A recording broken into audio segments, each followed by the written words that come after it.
안녕하세요, 흔들리자입니다. 이번 리뷰 시간에 다뤄볼 영화는 마이클 만 감독의 최신작이죠. 2024년에 개봉할 영화, 올해 개봉할 영화 페라리입니다. 작년 2023년부터 올해 2024년까지 기분 탓인지 모르겠지만 유난히 눈에 띄는 전기 영화들이 많이 개봉하고 있는 것으로 보이죠. 지금 당장 생각나는 작품들만 하더라도 작년 초에 있었던 벤 애플렉과 맷 데이먼의 만남으로 화제가 되었던 영화 에어부터 그의 최고의 기대작으로 손꼽혔던 크리스토퍼 놀란 감독의 오펜하이머도 있었죠.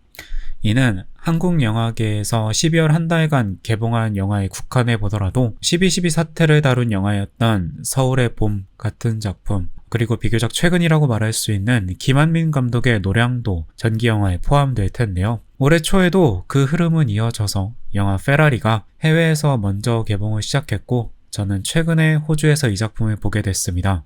사실 이 작품을 본 지는 좀 오래됐어요. 한 2주 정도 된 것 같은데 좀 시간을 들여서 이 인물에 대해서 알아보고 싶었습니다. 제가 저 자신이 자동차에 대해서 별로 관심이 없기도 하지만 제가 이 인물을 너무 모르고 있구나 라고 생각을 해서 개인적으로 인터넷을 통해서도 찾아보기도 했고, 참 알아보면 알아볼수록 좀 정이 가지 않는 인물로 보입니다. 저에게는. 먼저 영화 페라리를 연출하고 제작한 마이클 만 감독에 대해서 말해봐야겠죠. 일단 마이클 만 감독은 미국을 대표하는 감독 중 한 명이라고 볼 수 있을 것 같습니다. 이분이 만든 작품들로 말할 것 같으면 저에게는 딱 세 작품이 먼저 떠오르는 것 같아요. 영화 히트, 그리고 라스트 모이칸, 콜레트럴이 딱 이 세 작품이 먼저 떠오르는데, 저에게 있어서 이 작품은 비교적 범죄 영화에서 두각을 나타낸 감독이고, 그러한 감독이 한 인물의 일생을 다룬 전기 영화 페라리로 돌아왔다는 것에 대해서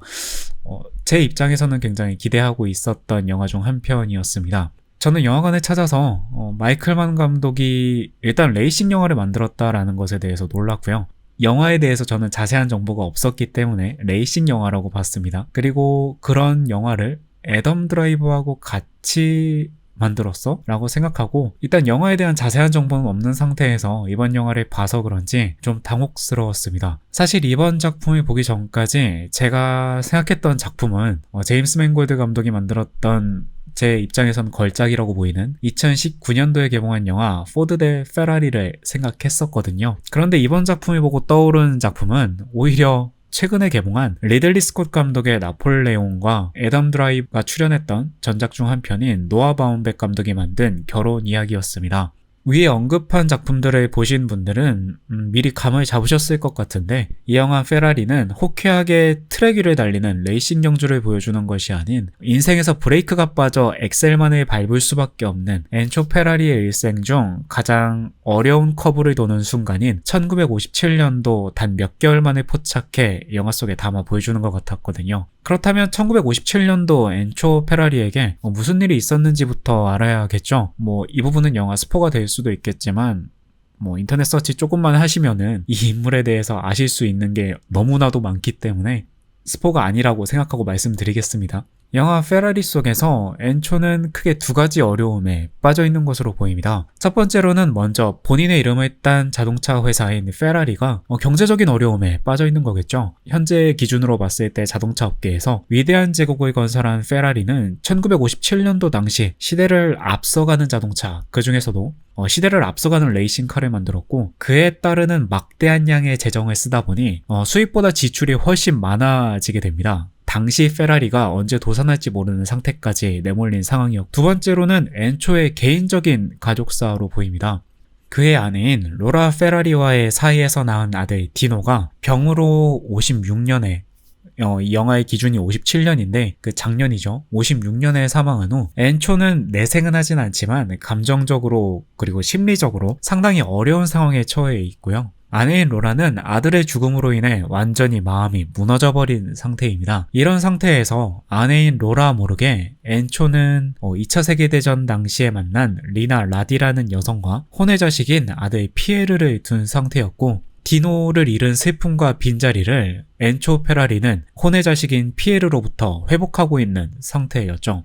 영화 페라리는 당시의 상황을 러닝타임 동안 서사적으로는 느리지만 감정적으로는 빠르게 우리를 그의 삶으로 인도하고 있습니다. 그의 위선적인 태도와 모순적인 삶을 개인적으로 100%는 이해할 수 없겠지만 엔초가 곧 자동차 회사 페라리라고 말한다면 삶의 또 다른 형태라 말할 수 있을지도 모르겠네요.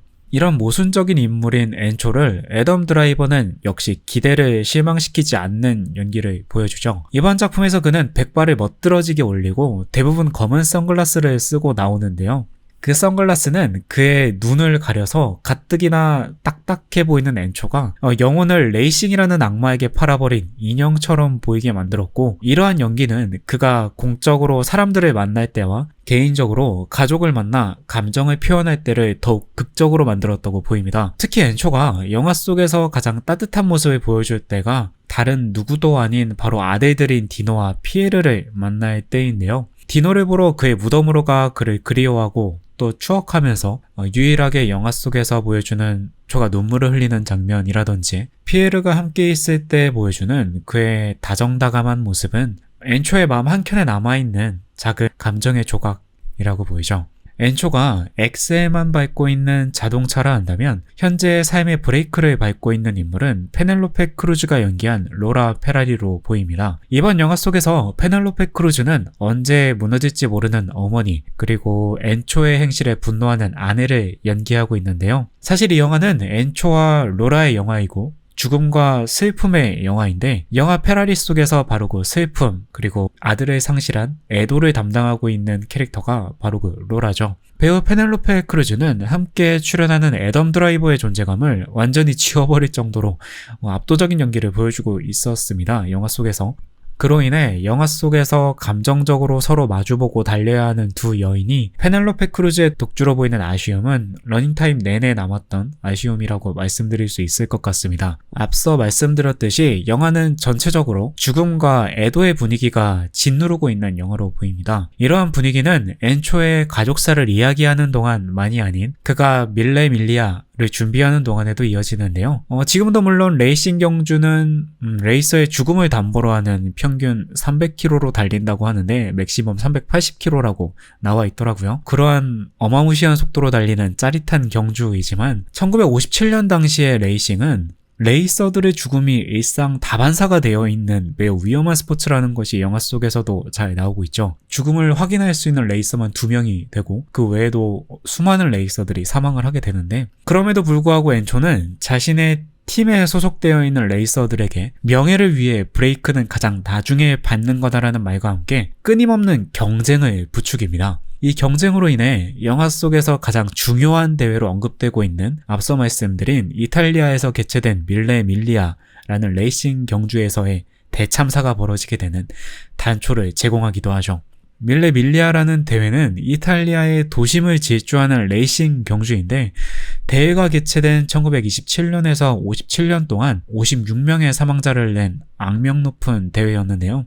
이 마지막 대회에서 배우 가브리엘 레오네가 연기하는 알폰소 데 포르타고가 운전하는 페라리 335S 모델이 전복되는 사고가 벌어지면서 자동차를 타고 있던 2명의 레이서를 포함해 트랙을 따라 서 있던 9명의 관중들이 사망하게 되고, 그중 5명은 어린이라는 것이 밝혀지면서 이탈리아 정부에서는 이제는 금지한 대회이기도 한데, 당시 사건의 현장의 참혹함을 영화 속에서도 적나라하게 보여주면서 페라리는 엄청난 대중의 비난을 받게 되죠. 여담으로 영화 속에서도 알폰소 전복사고를 일으킨 그 레이서와 린다의 사랑을 짧게나마 다루고 있는데, 밀레 밀리아의 대표적인 흑백 사진은 알폰소와 여배우 린다의 키스 사진은 그의 죽음 이후 죽음의 키스라고 불리게 되어 유명세를 떨쳤다고 합니다. 다시 영화로 돌아와서 전기 영화를 좋아하시는 분들이 아니라면 추천해드리기 좀 힘든 작품으로 제게는 보입니다. 그만큼 조금 밋밋한 작품이었고요. 확실하게 내가 이 영화에 기대한 게 있는데 전부 보여주지 않은 느낌이 드는 영화랄까요? 엔초 페라리라는 스피드에 자기 자신의 목숨을 건 사람에 대한 전기 영화를 만드는데, 마치 너무 제한 속도로 달리는 모범생 같은 영화를 만들어서 저에게는 좀 실망스러운 작품? 영화에 제가 마이클만 감독의 기대를 너무 많이 한 탓인지도 모르겠지만 좀 실망스러운 작품이 된 영화였습니다. 제가 이번 영화를 총평한다면 전 이렇게 말할 수 있을 것 같네요. 브레이크를 밟을 때와 엑셀을 밟을 때를 알지 못하는 아쉬운 영화. 영상이 마음에 드셨다면 구독, 좋아요, 알림 설정은 컨텐츠 제작자에게 큰 힘이 됩니다. 저는 다음에도 좋은 작품으로 찾아오겠습니다. 감사합니다.